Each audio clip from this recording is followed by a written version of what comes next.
Stocks में investment करें या फिर म्यूचुअल फंड में इन्वेस्टमेंट करें? क्या आपको भी ऐसा सवाल आता है मन में? तो आज के इस वीडियो में हम इस क्वेश्चन को हमेशा के लिए खत्म करने वाले हैं।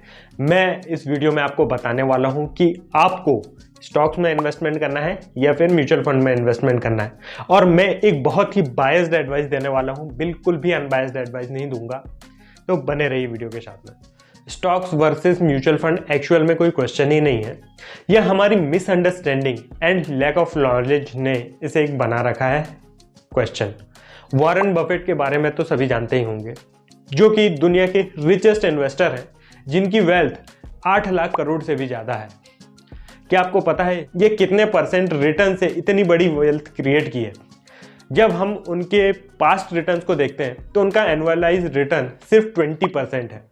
उन्होंने 8 लाख करोड़ की वेल्थ सिर्फ 20% के रिटर्न से जनरेट की है। हम जब भी कोई इन्वेस्टमेंट करते हैं तो सिर्फ रेट ऑफ रिटर्न के पीछे भाग जाते हैं। किसी भी इन्वेस्टमेंट के 3 पिलर होते हैं: रिटर्न, कैपिटल एंड टेन्योर। हम रिटर्न के बारे में तो सबसे ज़्यादा सोचते हैं, लेकिन जो बाकी की 2 इंपॉर्टेंट चीज़ें हैं, कैपिटल और टेन्योर, उसे भूल जाते हैं। हम जितनी बड़ी कैपिटल इन्वेस्ट करते हैं, हम उतना ही बड़ा रिटर्न अचीव कर सकते हैं। मान लीजिए आपने 1 लाख रुपए आज इन्वेस्ट किए हैं, उस पर यदि आपको सिर्फ 10% का भी रिटर्न मिलता है तो नेक्स्ट ईयर आपके पास 1,10,000 रुपये होंगे। वहीं यदि आपने सिर्फ 20,000 रुपये इन्वेस्ट किए और उस पर आपको 20% का भी रिटर्न मिलता है तो अगले साल आपके पास 24,000 रुपये ही होंगे। इसलिए हमें रिटर्न के साथ साथ अपने कैपिटल को भी ग्रो करना है, अपनी बड़ी से बड़ी कैपिटल, ज़्यादा से ज़्यादा बड़ा इन्वेस्टमेंट करना है। तीसरी चीज़ जो हम भूल जाते हैं, टेन्योर। वॉरेन बफेट ने 11 साल की उम्र से इन्वेस्टमेंट चालू किया था। अभी उनकी एज 90+ है, मतलब वो लगभग 80 सालों से इन्वेस्टमेंट कर रहे हैं। और इतने बड़े टेन्योर के कारण ही वो अपनी वेल्थ को इतनी ज़्यादा कंपाउंड कर पाए। हमको 1 साल 2 साल होता नहीं और हम अपने रिटर्न कैलकुलेट करने लग जाते हैं। तो जब हम वैसा रिजल्ट चाहते हैं तो हमें उतने लंबे टाइम फ्रेम के लिए, उतने लंबे लॉन्ग टर्म के लिए भी इन्वेस्टमेंट करना होगा। अब बात आती है हमें स्टॉक्स में इन्वेस्टमेंट करना है या फिर म्यूचुअल फंड में। तो चलिए डिफरेंट पैरामीटर्स में देखते हैं कि क्या क्या बेनिफिट है स्टॉक्स में और म्यूचुअल फंड में इन्वेस्टमेंट करने के, और क्या क्या डिसएडवांटेज हैं स्टॉक्स में और म्यूचुअल फंड में इन्वेस्टमेंट के। डायरेक्ट स्टॉक्स में इन्वेस्टमेंट करके हम हाई रिटर्न जनरेट कर सकते हैं, क्योंकि स्टॉक में हम एक कॉन्सेंट्रेटेड पोर्टफोलियो मेंटेन कर सकते हैं 5 स्टॉक्स का, 10 स्टॉक्स का, जो कि म्यूचुअल फंड्स में पॉसिबल नहीं है। और जब पोर्टफोलियो ज़्यादा कंसंट्रेटेड होता है तो उसमें अल्फ़ा ज़्यादा जनरेट करने के चांसेस होते हैं। बट मैं कह रहा हूँ कि रिटर्न हम ज़्यादा जनरेट कर सकते हैं, होंगे ही ऐसा नहीं है। जब हम डायरेक्ट स्टॉक्स में इन्वेस्टमेंट करते हैं तो फिर उसमें वॉलेटिलिटी ज़्यादा होती है। जैसे रिटर्न हाई जनरेट करने के चांसेस ज़्यादा होते हैं, तो वैसे ही रिटर्न कम होने के चांसेस भी ज़्यादा होते हैं, वॉलेटिलिटी भी बहुत हाई होती है। स्टॉक मार्केट में डायरेक्ट इन्वेस्टमेंट करने के लिए हमें स्टॉक पिकिंग का नॉलेज होना चाहिए, फंडामेंटल एनालिसिस के बारे में प्रॉपर नॉलेज होना चाहिए, वैल्यूएशन एनालिसिस के बारे में प्रॉपर नॉलेज होना चाहिए, इंडस्ट्रीज़ का इन डेप्थ रिसर्च करते आना चाहिए, कंपनीज़ के बारे में रिसर्च करते आना चाहिए, अकाउंट स्टेटमेंट, एनुअल रिपोर्ट, ये सब पढ़ना पड़ेगा।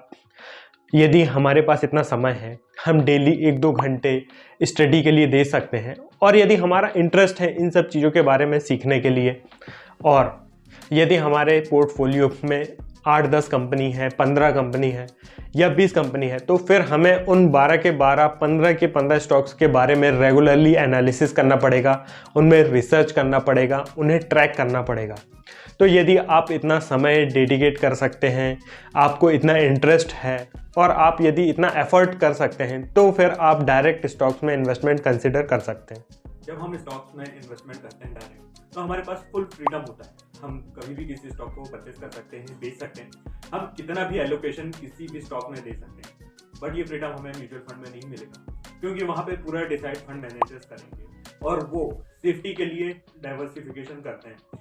वो किसी एक स्टॉक में ज़्यादा कंसंट्रेशन नहीं कर सकते हैं। और वैसे भी सेबी की एक लिमिट होती है, किसी भी पर्टिकुलर स्टॉक में कोई भी म्यूचुअल फंड 10% से ज़्यादा का एलोकेशन नहीं कर सकता है। बट हम अपने पर्सनल पोर्टफोलियो में ये कर सकते हैं और इस फ्रीडम को हम अपने एडवांटेज में यूज़ कर सकते हैं। बस ये देखना आपको है कि क्या आप इस फ्रीडम को हैंडल कर सकते हैं।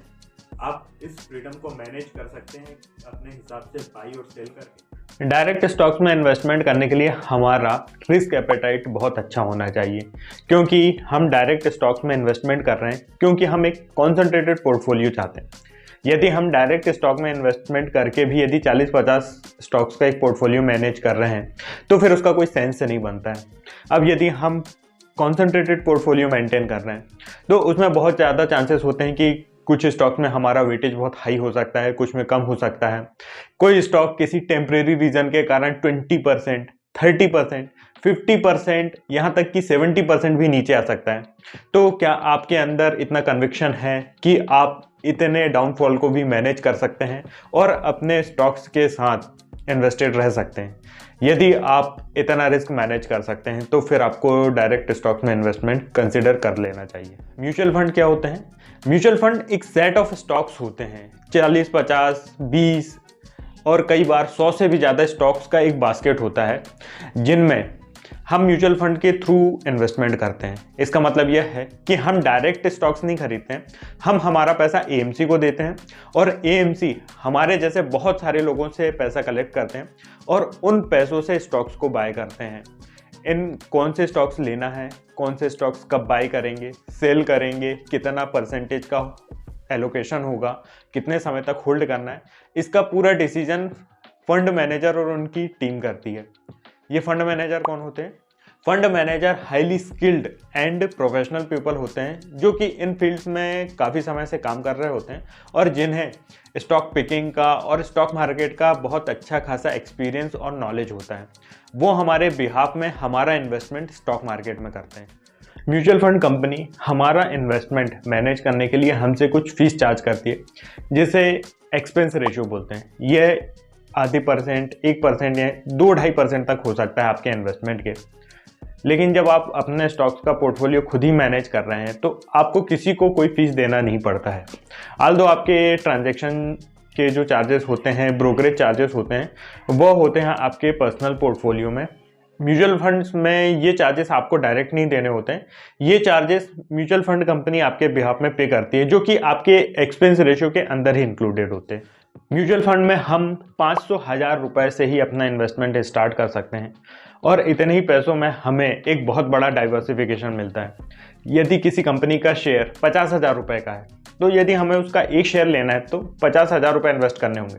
लेकिन यदि हमने किसी म्यूचुअल फंड में इन्वेस्टमेंट किया है और उसके पोर्टफोलियो में वो स्टॉक है, तो यदि हमने 500 रुपये भी उस म्यूचुअल फंड में लगाए हैं तो उसका कुछ ना कुछ पार्ट उस कंपनी में जाएगा जिसका प्राइस 50,000 रुपये है। म्यूचुअल फंड में हमें इतना बड़ा डाइवर्सिफिकेशन मिल जाता है। यदि आपने 1 लाख रुपए इन्वेस्ट किए हैं किसी म्यूचुअल फंड में जिसके पोर्टफोलियो में 50 कंपनी है, तो आपका पैसा 1 लाख रुपए पूरे उन 50 कंपनियों में डिस्ट्रीब्यूटेड रहेगा। मान लीजिए फ्यूचर में कोई एक कंपनी या फिर 2 कंपनी अच्छे से परफॉर्म नहीं करती हैं, बट आपके जो बाकी के पैसे हैं जो 48 कंपनियों में इन्वेस्टेड हैं वो अच्छे से परफॉर्म करेंगे और ऐसे में जो हमारा ओवरऑल इन्वेस्टमेंट है वो हमेशा हमें अच्छे रिटर्न देता है। जब हम डायरेक्ट स्टॉक्स में इन्वेस्टमेंट करते हैं तो बहुत ज़्यादा रिस्क होता है। यदि हमारा 1 या 2 डिसीजन गलत हो गए तो वो हमारे कई सालों के रिटर्न्स को वाइप ऑफ कर सकते हैं। जब हम म्यूचुअल फंड में इन्वेस्टमेंट करते हैं तो हमें ढेर सारे सिस्टमेटिक ऑप्शंस मिलते हैं, जैसे कि SIP, सिस्टमेटिक इन्वेस्टमेंट प्लान, जिसमें हर महीने हमारे अकाउंट से ऑटोमेटिक पैसा डिडक्ट होकर म्यूचुअल फंड कंपनी में इन्वेस्ट हो जाता है।